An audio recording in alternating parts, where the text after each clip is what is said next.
म्हणजे आता थेट शिवनेरी हा महादरवाजा पेशवेकालीन आहे.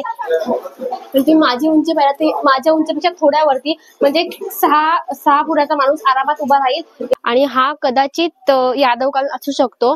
4 पाय, एक भयानक दिसणारं मुख आणि लांब असा शेपूट. एकावेळी फक्त एक माणूस वरती जाऊ शकतो. दरवाजाच्या बघा दोन्ही बाजूला आपल्याला दिवे लावण्यासाठी छोट्याशा कोपऱ्या दिसतात. आणि ही जी तुम्हाला बघा दिसते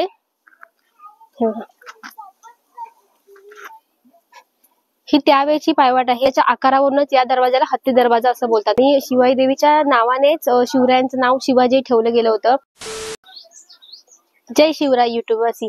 काही दिवसांपूर्वीच आपण श्रीमान रायगड सर केला आणि रायगडाचा इतिहास पाहता पाहता मनामध्ये एक कल्पना झाली, ती म्हणजे आता थेट शिवनेरी.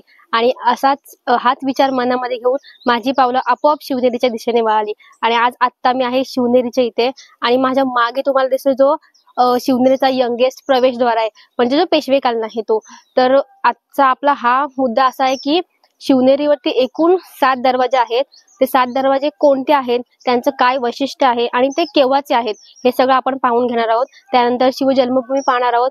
ते सगळं आपण पुढच्या भागात पाहणारच आहोत. पण आता आपण पाहणार आहोत की शिवनेरीवरती जे 7 दरवाजे आहेत ते केव्हाचे आहेत आणि केव्हा त्याचं बांधकाम केलंय, किंवा एकंदर त्याची स्थिती आताची काय आहे आणि नेमकं कसे आहेत ते दरवाजे. तर बघूया आपल्या आजच्या व्हिडिओमध्ये.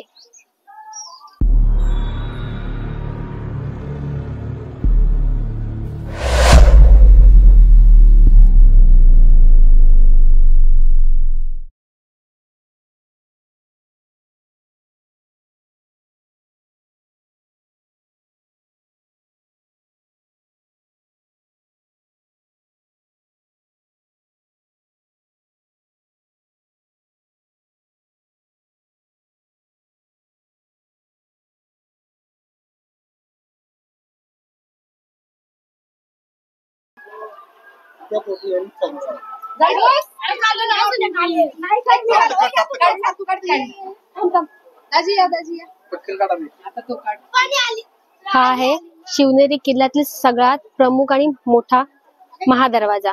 हा महादरवाजा पेशवेकालीन आहे, म्हणून याला यंगेस्ट दरवाजा असे बोलतात. कारण शिवनेरीवरती आपण जे 7 दरवाजे पाहतो त्या 7 दरवाजांपैकी सगळ्यात पहिला दरवाजा हा लागतो, ज्याला महादरवाजा असे बोलतात. आणि जर तुम्ही याचं बांधकाम पाहिलं तर इकडे बघा, ही जी तुम्हाला कमान दिसते ही कमान पेशवेकालीन आहे. म्हणजे आपल्या मराठी संस्कृतीमध्ये ज्या प्रकारच्या कमानी असतात त्याच प्रकारची कमान आपल्याला बघा दरवाजांना पाहायला मिळेल, बघा अशा प्रकारची. आणि हा जेव्हा पेशवेकालीन साम्राज्य चालू होतं किंवा जेव्हा पेशव्यांची सत्ता या किल्ल्यावरती होती त्यावेळी सगळ्यात पहिला हा दरवाजा बांधला. आणि याच्या मागे जो आपला दरवाजा पाहायला मिळेल त्याला गणेश दरवाजा असे बोलतात, तो खरा महादरवाजा आहे. पण त्यानंतरचा हा दरवाजा बांधण्यात आला, त्यामुळे ह्याला प्रथम दरवाजाचं स्थान मिळालं आणि हा महादरवाजा ठरला. आणि जर तुम्ही दरवाजा पाहिला तर हा त्यावेळीचा दरवाजा आहे, म्हणजे पेशवेकालीन दरवाजा आहे. आणि ह्या दरवाजाला जर आपण खिळे पाहिलं तर महाराजांच्या प्रत्येक गड किल्ल्याला हे अशाच प्रकारचे खिळे आहे, जेणेकरून जेव्हा शत्रू आक्रमण करतो त्यावेळी या दरवाजाच्या सहाय्याने त्याचं संरक्षण केलं जाईल, म्हणजे आपला गड किंवा किल्ला सुरक्षित राहील. आणि जर तुम्ही या साईडला बघितला तर दरवाजाच्या दोन्ही साईडला आपल्याला देवळ्या पाहायला मिळतात. या देवळ्या म्हणजे जे पहारेकरी उभे असतात त्या पहारेकरांना विश्रामासाठी त्या अशा प्रकारच्या देवळ्या आहेत. जर तुम्ही पाहिलात तर एका वेळी मी तुम्हाला दाखवते, तुम्ही माझी उंची पाहिजे माझ्या उंचीपेक्षा थोड्या वरती म्हणजे 6 फुटाचा माणूस आरामात उभा राहील एवढ्या उंचीच्या ह्या देवळ्या आहेत. तर बघा ह्या अशा प्रकारच्या त्या देवळ्या आहेत. आज नेमका सुट्टीचा वार आहे आणि इथे जे ट्रेकर्स लोक आहेत त्या सगळ्या लोकांचा एवढा क्राऊड आहे की मला मध्ये मध्ये गॅप घ्यावा लागतोय. बट मला जेवढी माहिती आहे तेवढी तुमच्यापर्यंत पोहोचवण्याचा नक्की प्रयत्न करेन. आणि इथून जर आपण खाली उतरलो तर इकडे बघा आपल्याला छोटा पायरी मार्ग दिसतो.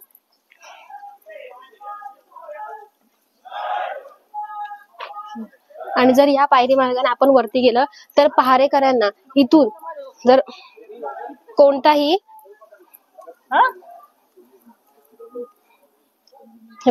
इथे हे आता आपल्याला इथे खूप मोकळं वाटते, पण या आधी इथे बुरुज होते अशी शक्यता. कारण हा जो आकार आहे हा बुरुजाचा आकार आहे. आणि ज्यावेळी शत्रू आक्रमण करेल त्यावेळी या बुरुजावरून त्यावरती नजर ठेवली जायची.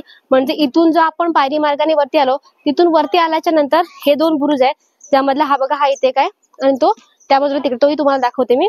तर या बुरुजावरून शत्रूवरती नजर ठेवण्याचं काम पहारेकरी करायचे, किंवा एखादी चाहूल लागली तर ती चाहूल पुढच्या दरवाजापर्यंत किंवा पुढच्या माणसांपर्यंत पोहोचवण्याचं काम हे बुरुज करायचे.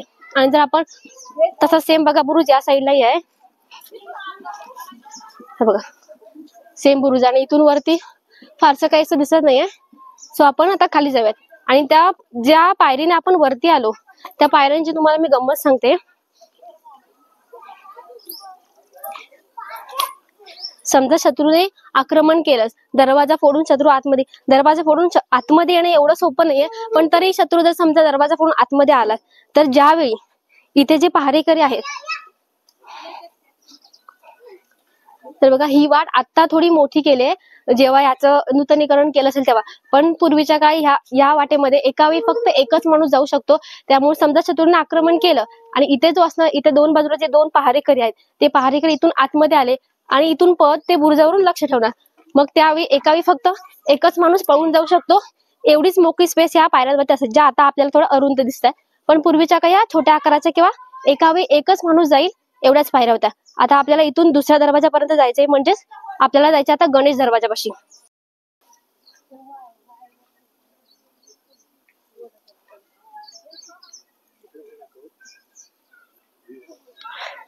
हा व्ह्यू बघा, जे बोलतात ना नेत्रसुख, ते नेत्रसुख म्हणजे काय असं ना, ते असं आपल्याला जेव्हा आपण गड किल्ले फिरतो, गडदुर्ग महाराजांचे फिरतो, तेव्हा गडावरून जे आपल्याला हा नजारा बघायला मिळतो यालाच बोलतात खरं नेत्रसुख.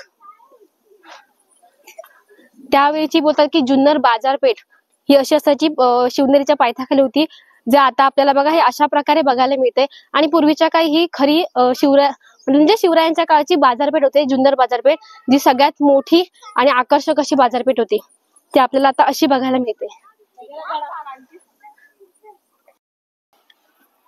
तर हा आहे शिवनेरीवरचा दुसरा दरवाजा, ज्याला गणेश दरवाजा असं बोलतात. आणि हा कदाचित यादव काल असू शकतो. मी तुम्हाला कन्फर्म ठाम असं सांगू शकत नाही कुठल्याही गड किल्ल्याबद्दल किंवा कुठल्याही दरवाजाबद्दल, कारण याची फक्त आपण शक्यता बदलू शकतो की शक्यता असू शकते. कारण याच्यावरती बघा दोन्ही बाजूला शिल्प आहेत, याला शरभ शिल्प असे बोलतात. आता शरभ शिल्प म्हणजे भक्त प्रल्हादाच्या मदतीला जेव्हा नरसिंह अवतार धारण केला होता त्यावेळी जे अर्ध मनुष्य अर्ध प्राण्याचा जो अवतार असतो त्याला शरभ शिल्प असे म्हणतात. ज्याच्यामध्ये बोलतात की 4 पाय, एक भयानक दिसणारं मुख आणि लांब असा शेपूट, याला बोलतात शरभ शिल्प. ते शरभ शिल्प आपल्याला दोन्ही बाजूला बघायला मिळतं. आणि जे मध्ये आपल्याला आहे ते कदाचित गजमुख असू शकतं, कारण आपल्या इतिहासाप्रमाणे किंवा आपल्या संस्कृतीप्रमाणे गज हा खूप शुभ मानला जातो, त्यामुळे दरवाजाच्या मधोमध हा गज असू शकतो. आणि हा पूर्ण असंच वाटतं की हा यादवकालीन आहे, कारण हे शिल्प वगैरे किंवा हे सगळं त्या काही होतं, हे पेशव्यांच्या काही नव्हतं. आणि जर आपण पाहिलं तर ह्या शिवनेरीवरतील हा खरा मुख्य प्रवेशद्वार आहे, कारण हा खूप पुरातन आहे. आणि त्याच्यानंतर ज्यावेळी पेशवेकालीन पद्धती आली किंवा ज्यावेळी पेशव्यांची सत्ता आली त्यावेळी या दरवाजामध्ये किंवा या नवीन दरवाजा बांधण्यात आला, आणि त्यामुळे या दरवाजाचा आधी एक नवीन दरवाजा झाला, त्यामुळे त्याला महाप्रवेशद्वार किंवा मुख्य प्रवेशद्वार असे बोलले. आणि जर तुम्ही पुरातन इतिहासाप्रमाणे पाहिलं तर हाच खरा शिवनेरीचा मुख्य प्रवेशद्वार आहे किंवा एक महादरवाजा आहे. आणि प्रत्येक किल्ल्यावरती किंवा प्रत्येक ठिकाणी बघा दरवाजांना आपल्याला हे अशा प्रकारचे खिळे बघायला मिळतात. आणि जी तुम्हाला मी छोटी वाट दाखवली तिकडे, ज्या नवीन बांधलेल्या पायऱ्या होत्या त्यातून तुम्हाला मी चालून दाखवले की बघा एकावेळी फक्त एक माणूस वरती जाऊ शकतो, अशा प्रकारचं त्यावेळीचं बांधकाम होतं, जेणेकरून ज्या माणसाची जी नेहमीची वाट आहे, नेहमीच्या पायाखालची वाट आहे, तो माणूस आरामात चढून वरती जाऊ शकतो आणि वरून पाहू शकतो. पण जो नवीन येणारा माणूस आहे त्याला ही वाट माहित नाही, त्यामुळे तो एवढं इझिली चढू शकत नाही वरती. ज्याप्रमाणे आता जर आपण पळत गेलो तर आपला पाय निसटणार याच्यावरून, पण ते ज्याला नेहमीची सवय आहे तो माणूस आरामात जाऊ शकतो वरती. आणि अशा प्रकारची त्यावेळीची संकल्पना होती. सो आता आपल्याला जायचंय तिसऱ्या दरवाजापाशी, आणि तो आपल्याला इथे समोरच पाहायला मिळतोय. सो आता आपण जाऊया तिसऱ्या दरवाजापाशी. आणि हा आहे शिवनेरीवरचा तिसरा दरवाजा, ज्याला पीर दरवाजा असं बोलतात. तर आपण जर हा दरवाजा पाहिला तर हा पूर्णतः आपल्याला ढासळलेला दिसतो, कारण दोन्ही बाजूला बघा काहीच नाही, फक्त या साईडला शरभ शिल्प पाहायला मिळतंय, म्हणजेच हा यादवकालीन असू शकतो. आणि याच दरवाजाच्या मागे बघा एक नवीन दरवाजा नंतर बांधण्यात आला असेल आणि त्याला पीर दरवाजा असंच नाव दिलंय. त्यामुळे कदाचित या दरवाजाचं बांधकाम जेव्हा ढासळलं किंवा हा दरवाजा मोडकळीस आला किंवा हा दरवाजा तुटला त्यानंतर संरक्षणासाठी हा त्याच्या मागचा जो दरवाजा आहे तो बांधण्यात आला. त्यामुळे पण या दरवाजावरती जे आपल्याला शरभ शिल्प पाहायला मिळतं ते आपल्याला मागच्या दरवाजावरती पाहायला मिळत नाही, कारण हा खूप जुना दरवाजा आहे आणि हा ढासळल्यानंतर जो नवीन दरवाजा बनवलाय तो हा आहे. आणि जर या दरवाजाचं तुम्ही नीट निरीक्षण केलात तर या दरवाजाच्या बघा दोन्ही बाजूला आपल्याला दिवे लावण्यासाठी छोट्याशा कोपऱ्या दिसतात, त्याच्यामध्ये आपण दिवे लावू शकतो.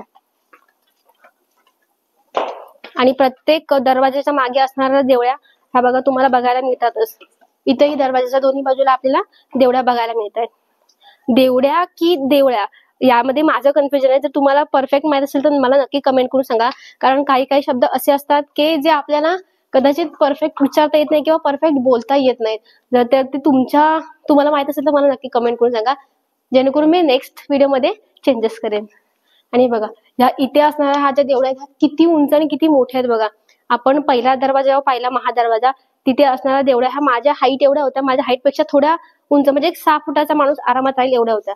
आणि जर तुम्ही ह्या पाहिला तर याच्यावरती इझिली मीही चढू शकत नाही, एवढ्या उंच आहेत. आणि जेवढं चढण त्याची उंच आहे तेवढ्याच त्या वरती उंच आहेत बघा. आणि गोल घुमट असा आकार आहे त्याचा, आणि दोन्ही बाजूला आपल्याला सेमच बघायला मिळतात. आणि इथून आता आपल्याला चौथ्या दरवाजापाशी जायचंय.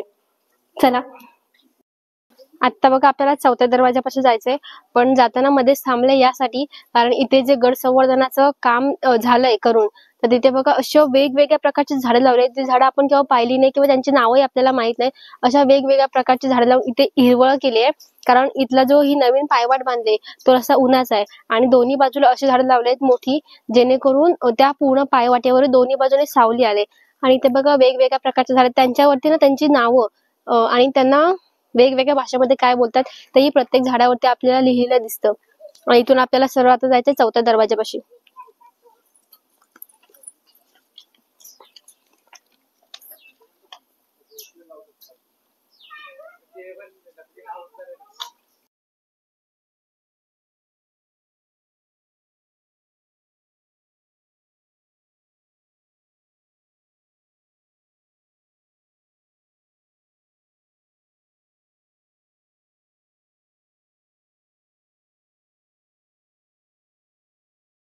तर बघा चौथा दरवाजा माझ्या अगदी समोरच आहे, पण तिथे जाण्याआधी तुम्हाला एक गोष्ट दाखवते की आता आपण ज्या मार्गाने चाललो आहोत ती नवीन पायवाट आहे किंवा नवीन बांधलेली आहे.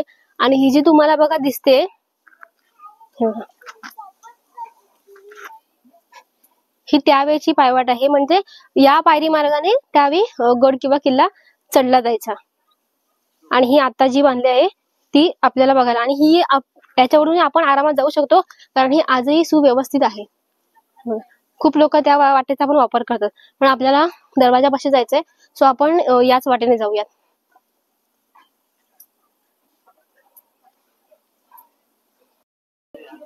आणि आता आपण आलोय चौथ्या दरवाजापाशी, ज्याला बोलतात हत्ती दरवाजा.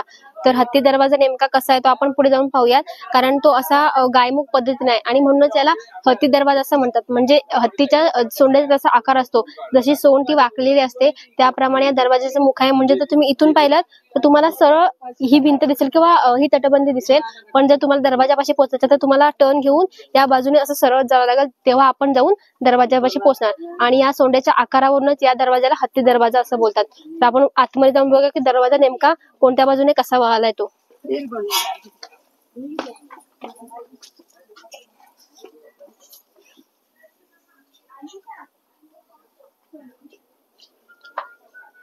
हा पहा, आपण इथून असं आल्यानंतर जेव्हा या बाजूला असं टर्न होतो त्यावेळी आपल्याला या दरवाजाचं तोंड दिसतं.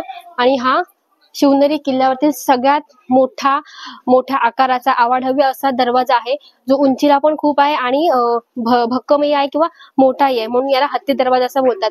त्याच्यामध्ये बघा बाकी सगळ्याच दरवाजांप्रमाणे या दरवाजाला बघा ते खिळे आहेत किंवा त्या सगळ्या गोष्टी, आणि दोन्ही बाजूला ज्या असणाऱ्या देवड्या, हे सगळं प्रत्येक आपण दरवाजावरती पाहत आलोय त्याप्रमाणेच आहे. आणि इथून आता आपल्याला 5व्या दरवाजापाशी जायचंय. बघा आपण 4थ्या दरवाजामधून आतमध्ये प्रवेश केलाय, आपल्याला 5व्या दरवाजापर्यंत जायचंय.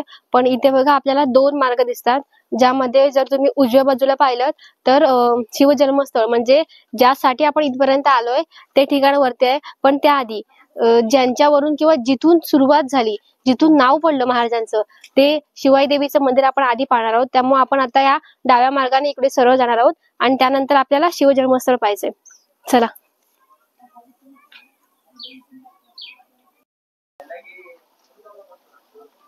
तर आता बघा मी शिवाई आईचे दर्शन घेऊन बाहेर आले. ज्या देवीच्या नावावरून महाराजांचं नाव ठेवलं गेलं आणि ज्या देवीच्या एक आशीर्वादाखाली महाराज जिथे जन्मले त्या देवीचे मी आता दर्शन घेऊन आले, शिवाई देवी. आणि शिवाई देवीच्या नावानेच शिवरायांचं नाव शिवाजी ठेवलं गेलं होतं. सो आता आपल्याला दर्शन घेऊन झालंय. आता आपल्याला पुढच्या दरवाजाकडे जायचंय, कारण आपले आतापर्यंत 4 दरवाजे पाहून झालेत. याच्या पुढचे 3 दरवाजे आपण या व्हिडिओच्या पुढे पाहणार आहोत. हे तुम्हाला माझ्या मागे दिसतंय शिवाई देवीचं मंदिर. आतमध्ये मी तुम्हाला नेऊन दाखवू शकत नाही, कारण आतमध्ये परमिशन नाही आपल्याला फोटो किंवा व्हिडिओ घेण्यासाठी. पण आतमध्ये एक जुनी मूर्ती आहे, जी त्यावेळीची शिवाई देवीची मूर्ती होती. ती जुनी मूर्ती समोर आहे. त्याच्या मागे नवीन मूर्ती आहे. एका बाजूला राजमाता जिजाऊ आणि शिवरायांचा पुतळा आहे. या बाजूला एक फोटो फ्रेम आहे शिवरायांची. अशा प्रकारे आतमध्ये मंदिरामध्ये सगळी रचना केलेली आहे.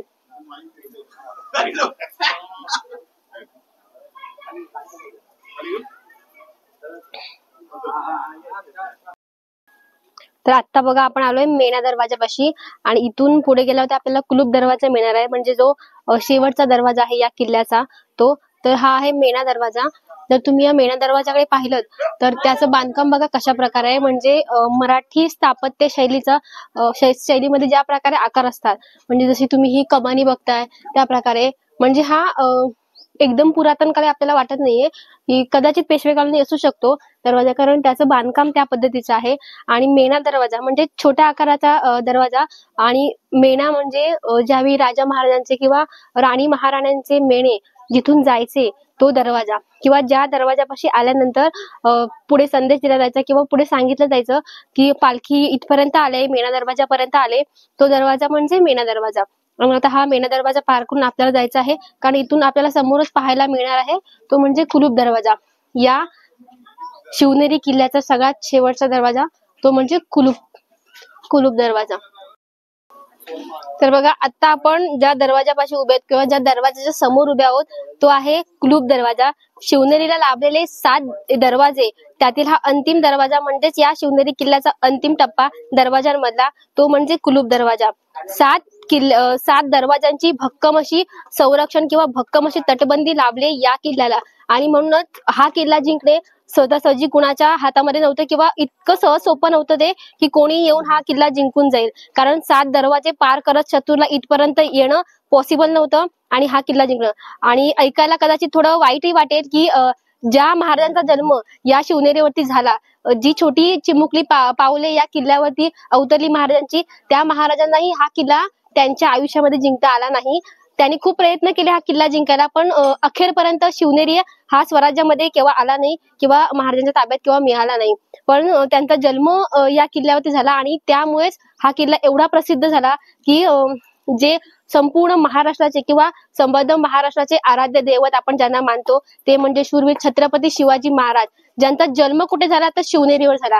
आणि त्याच शिवनेरी किल्ल्याचे हे 7 दरवाजे आपण आता पाहिले, आणि 7 दरवाजे पार केल्यानंतर आपण अशा ठिकाणी जाणार आहोत जिथे जाण्यासाठी प्रत्येकाची ओढ असते. हे 7 दरवाजे पार करण्यामागे जे कष्ट आहेत ते फक्त ती एक प्रतिमा किंवा तो एक पाळणा किंवा ते एक ठिकाण पाहण्यासाठी असतं जिथे आपल्याला आता जायचं आहे, पण आपण ते पुढच्या भागामध्ये पाहणार आहोत. आता आपला 7 दरवाजांपर्यंतचा प्रवास पूर्ण झालाय आणि नक्कीच लवकर पुढच्या ब्लॉगमध्ये किंवा पुढच्या व्हिडिओमध्ये आपण शिवजन्मभूमी कशी आहे, महाराजांचा जन्म नेमका कुठे झाला, महाराजांची पावले नेमकी कुठे कशी कशी चालली, किंवा तिथे नेमकं कसं काय वातावरण आहे, किंवा आता आपल्याला नेमकं काय बघायला मिळतंय, हे सगळं आपण पुढच्या भागामध्ये पाहणार आहोत.